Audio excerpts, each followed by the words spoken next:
we're just overwhelmed with the action that the Premier Volleyball League has been dishing out. Tonight, Doc Volleyball, AJ Pareja, joins us to share who are his underrated players to watch in the PVL Open Conference. Doc AJ, welcome to the game. Hi Boom, hi Diego, thanks for having me. Alright, so how have you been enjoying the games in the PVL so far? Well, in general, it's just nice to finally have some volleyball action back. It's been a long time. Finally, we're here. At least indoor is back. I'm still waiting for beach volleyball to resume also, since my heart belongs to beach right now. But all in all, it's a win for volleyball to have the PVL back. Your heart and your skin tone belong to beach volleyball. It's looking really good. It's looking really good. It's good to see you again, Doc. Okay, let's get to the meat of the conversation because we are talking about underrated players. And I like this topic because the PVL is now a professional league, and it's a professional league full of superstars. So yes, I like that you highlight what you would call the underrated players. Let's talk about player number one. Who are we talking about? For me, one of the more underrated players. For me, kasi underrated meaning it's when you think of stars, there's already some people in mind already when you say stars, right? But underrated means they can be at that level. It's just that the spotlight is not in them, right? Correct. So one is for me is Alina Bicar, fresh graduate from UST. Okay. So she's the setter now for Balipure, if I'm not mistaken. And because when you talk about setters, who comes in mind first? Of course, Gia. Rhea. There's Rhea. There's Jen Ferrer. Yes. But Alina Bicar, fresh out of college, still has to make a name yet in the PVL. But what I like about her performance before in college is she's one of the players with the setters with the fastest hands, fastest release on the ball. So Balipure, we have Bumbita there who is a prominent name, but all the rest of the offensive options are not as big compared to other teams. But if Alina Bicar can find a system for Balipure that would take advantage of how fast she can deliver the ball, then Balipure has a chance to be on top. And of course, she is with a new team now, coming from Army under Coach Kung Fu. Lumipat na siya dito sa Balipure. Okay, player number two, AJ. This would seem like there's a favorite team, but actually there are three of them from the same team. One, I'll go first with Sabete, Jonas Sabete. So, yeah. So, she's formerly with Petrogas, open hitter, paminsan, opposite hitter.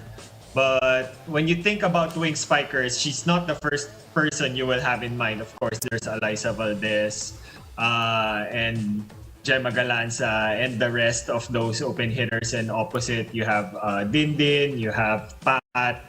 But Jonas Sabete is not one that will first come to your mind. But if you look at the stats now, her numbers are there. She's reliable when it comes to passing, when it comes to digging, and she can also dish out some points with the offensive. So Sabete is one of the more underrated wing spikers for me, even before. So we're talking about underrated players here, and she didn't play in any UAAP or NCAA school. So how about the next player, Doc AJ? Next is from the same team and didn't also play UAAP and NCAA, if I'm not mistaken, Del Palomata.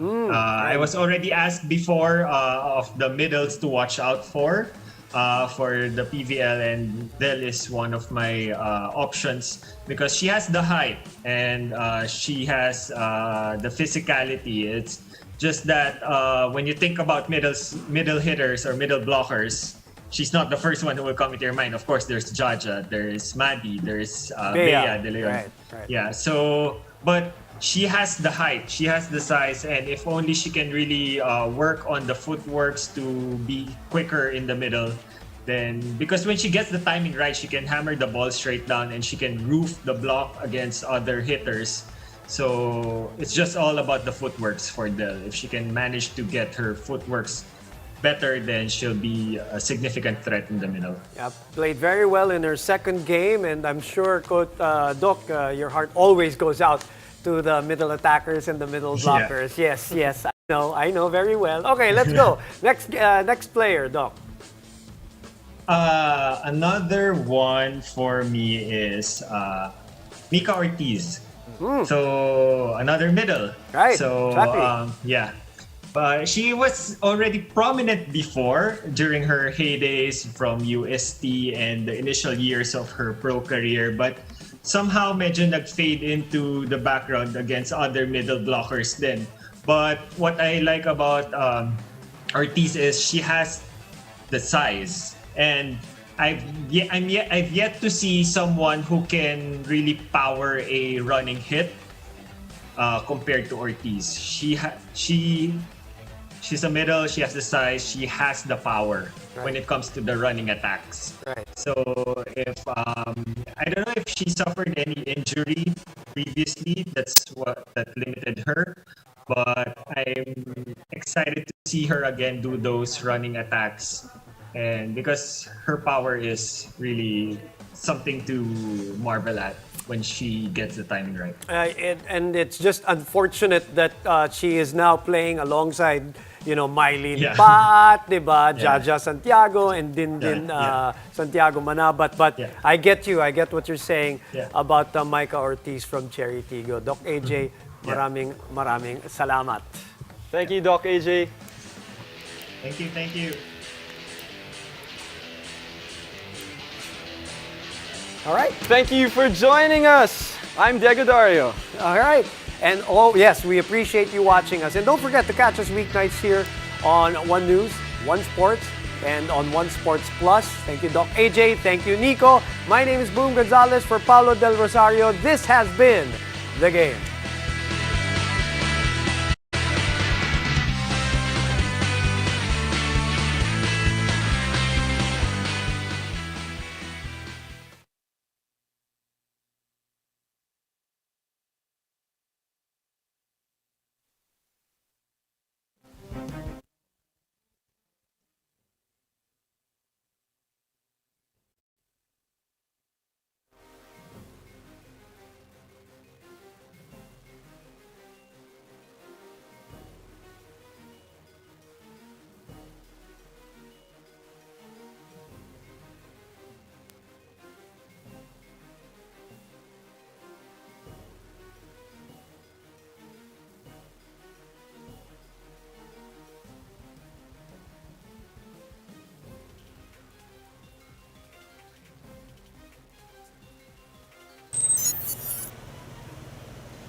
Ako bro, sige.